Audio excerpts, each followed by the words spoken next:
जी students, आज हम पढ़ेंगे एनवायरमेंटल बायोलॉजी, टेक्सोनोमी और पैलेंटोलॉजी की डेफिनेशंस हम देख लेते हैं। एनवायरमेंटल बायोलॉजी क्या है, ठीक है। ये सारी जो है ब्रांचेस हैं किसकी, बायोलॉजी की, और इसको हम वन बाय वन डिस्कस कर रहे हैं। सबसे सवाल पहले ये पैदा होता है कि एनवायरमेंट क्या होता है, ठीक है। तो किसी भी लिविंग ऑर्गेनिज्म का जो हमारे पास आता है ना, जो हमारे पास लिविंग ऑर्गेनिज्म का एनवायरनमेंट है, लिविंग थिंग्स होती हैं, जितनी भी जिंदा चीजें हैं हमारे पास लिविंग थिंग्स आ जाती हैं, एनिमल्स हैं, प्लांट्स हैं, माइक्रो ऑर्गेनिज्म है, ठीक है। जो लिविंग थिंग्स हैं इनकी सराउंडिंग, जो इनके इर्द गिर्द चीजें पाई जाती हैं उसको क्या कहते हैं, एनवायरनमेंट कहते हैं, ठीक है। सराउंडिंग, सराउंडिंग को हम कहते हैं एनवायरनमेंट, ठीक हो गया। अब सराउंडिंग जो है उसके साथ ऑर्गेनिज्म का कैसा रिलेशनशिप है, इंटरेक्शन है, ठीक है। इंटरेक्शन लिख लिया हमने, इंटरेक्शन, ठीक हो गया। इसको हम कर लेते हैं, इंटरेक्शन है किसके बिटवीन, हमारे एनवायरनमेंट के बिटवीन, ठीक है, ऑर्गेनिज्म के बिटवीन, और बिटवीन ऑर्गेनिज्म, ठीक है, जानदारों के बिटवीन। मैंने बता दिया आपको जानदार कौन कौन से होते हैं, और प्लस किसके साथ है, हमारे साथ एनवायरनमेंट है, ठीक है। जो हमारा इर्द गिर्द एनवायरनमेंट होता है, हमारे इर्द जो गैर नॉन लिविंग थिंग्स पाई जाती हैं उनके साथ, या जो प्लांट्स हैं बाकी लिविंग थिंग के साथ जो हमारा इंटरेक्शन है उसको हम कहते हैं उसकी स्टडी को हम कहते हैं एनवायरमेंटल बायोलॉजी। के हम डायग्राम देख सकते हैं, बड़ी प्यारी सी, आपको क्लियर हो जाएगा। ये देखिए हमारे पास ये वाले जो ये शो कर रहा है प्लांट्स को, ठीक है।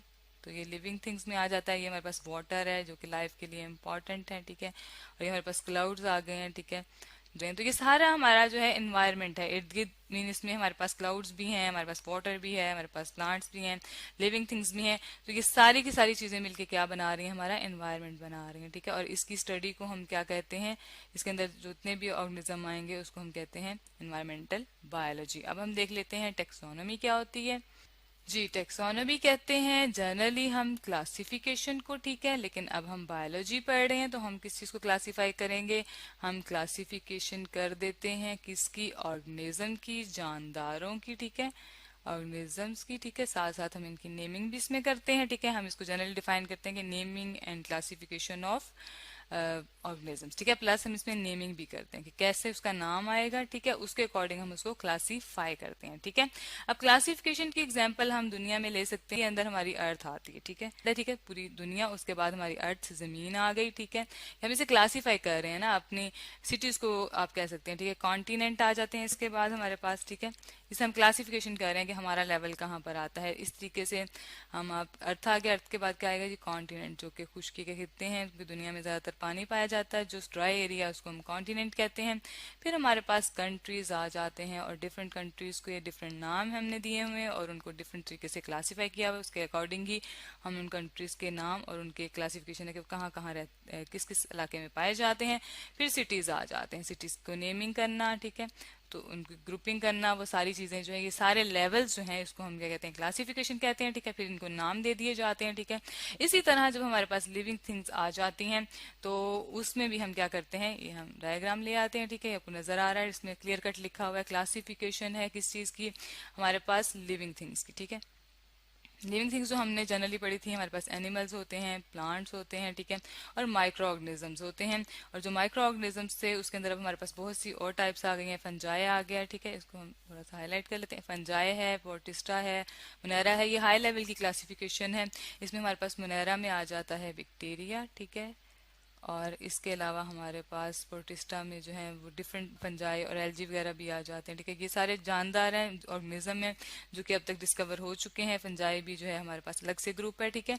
ये भी माइक्रो ऑर्गेनिज्म में आता है, और कुछ इसमें से हायर मल्टी सेलुलर भी होते हैं जो ज्यादा सेल से मिलकर बने होते हैं, ठीक है। तो फंजाई का ग्रुप है। इस तरीके से जो हम क्लासिफिकेशन करते हैं एनिमल्स की, उसको हम टेक्सोनोमी कहते हैं। और टेक्सोनोमी के नेमिंग हम सिर्फ क्लासिफिकेशन नहीं करेंगे बल्कि उनको नाम भी देंगे, ठीक है। वो हम फिर डिफरेंट लेवल्स होते हैं कुछ उसमें, उसको हम नेक्स्ट वीडियोस में डिस्कस करेंगे, ठीक है, नेक्स्ट चैप्टर्स में। इसके बाद हम देख लेते हैं फॉसिल्स की स्टडी को हम क्या कहते हैं, ठीक है। ये आपको नजर आ रहे हैं हमारे पास डायग्राम में फॉसिल्स, ठीक है।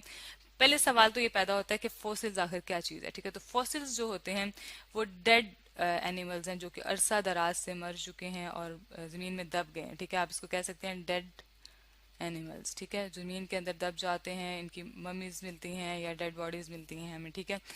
और इसकी एग्जांपल हमारे पास बड़ी अच्छी है डायनासोर की, ठीक है, डायनासोर इसे हम कहते हैं, ठीक है। ये आप डायग्राम में भी देख सकते हैं, हमारे पास डायग्राम डायनासोर है। ये हमारे पास डिफरेंट और ऑर्गेनिज्म है, फिश है हमारे पास, जो ओल्ड ज़माने में पाई जाती थी, ठीक है। ये डेड हो चुके हैं वैसे, अब ये नहीं पाए जाते इस दुनिया में, ठीक है। तो डायनासोर है। अब इनकी जो स्टडी होगी इसको हम कहेंगे पैलेंटोलॉजी, ठीक है। तो इसको हम क्या कहते हैं, पैलेंटोलॉजी। तो हम क्या कह सकते हैं, जर्नल स्टडी ऑफ फॉसिल्स, ठीक है। फॉसिल्स जो कि डेड एनिमल्स हैं उनकी स्टडी को क्या कहते हैं, हम पैलेंटोलॉजी कहते हैं, ठीक हो गया जी।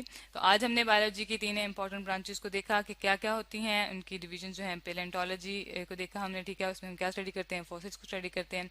फिर हमने टेक्सोनोमी को देखा जिसमें हम ऑर्गेनिजम्स को क्लासीफाई करते हैं, नेमिंग देते हैं, इसको हम कहते हैं टेक्सोनोमी कहते हैं। और फिर हमने देखा जी एनवायरमेंटल बायोलॉजी जिसमें हम किसी भी लिविंग थिंग के सराउंडिंग को स्टडी करते हैं, एनवायरनमेंट को स्टडी करते हैं, उसको हम एनवायरमेंटल बायोलॉजी कहते हैं। तो ये थी हमारे पास बायोलॉजी की तीन branches, environmental biology, taxonomy and palaeontology.